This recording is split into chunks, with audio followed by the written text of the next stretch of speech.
Good morning. ఈరోజు మనం Telangana DSC హెచ్జిటికి సంబంధించిన ఎక్స్‌పెక్టెడ్ కట్ ఆఫ్ అయితే చూద్దాం. మనము నల్గొండ డిస్ట్రిక్ట్‌కు సంబంధించిన ఎక్స్‌పెక్టెడ్ కట్ ఆఫ్ ఈ వీడియోలో చూద్దాం. టోటల్ పోస్టులు మనకు నల్గొండ డిస్ట్రిక్ట్‌కు 373 పోస్టులు అయితే ఉన్నాయి. 3187 మంది అయితే అప్లై చేయడం జరిగింది. మన కాంపిటీషన్ వచ్చేసి 1:9 అయితే ఉంది. ఈ మన ఎక్స్‌పెక్టెడ్ కట్ ఆఫ్ అనేది రెస్పాన్స్ షీట్‌ని బేస్ చేసుకొని దాంట్లో వచ్చిన స్కోర్‌ని బట్టి మళ్ళీ నేను ఒక సర్వేని నిర్వహించాను. దాన్ని బట్టి అయితే నేను ఈ ఎక్స్‌పెక్టెడ్ కట్ ఆఫ్ అయితే మీకు చెప్పబోతున్నాను. ఈ ఎక్స్‌పెక్టెడ్ కట్ ఆఫ్ మీకు నచ్చినట్లయితే ఒక లైక్ అయితే కొట్టండి. కేవలం మీ దగ్గర నుండి ఆశించేది ఒక లైక్ మాత్రమే. మనం ఇప్పుడు ఎక్స్‌పెక్టెడ్ కట్ ఆఫ్ విషయానికొస్తే మనకు ఓపెన్ కేటగిరీలో వచ్చేసి 70 ప్లస్ మార్క్స్ అయితే రావాలి. ఓపెన్ కేటగిరీలో 70 ప్లస్ మార్క్స్ ఉన్న వాళ్ళు ఈ ఓపెన్ కేటగిరీలో వెళ్ళిపోతారు. మనకు ఎస్సీలో వచ్చేసి మనకు 64 ప్లస్ మార్క్స్ అయితే రావాలి ఎస్సీలో. తర్వాత మనకు ఈ ఎస్టీలో కొద్దిగా కాంపిటీషనే ఉంది. ఎస్టీలో మనకు 63 ప్లస్ మార్క్స్ అయితే రావాలి. తర్వాత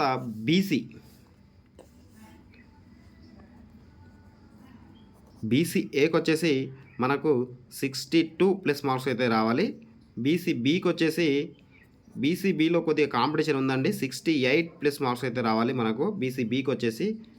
బీసీసీలో అసలు కాంపిటీషనే లేదు. 50 ప్లస్ మార్క్స్ వచ్చిన వాళ్ళైతే 100% అయితే హోప్స్ అయితే పెట్టుకోవచ్చు బీసీసీ నుండి.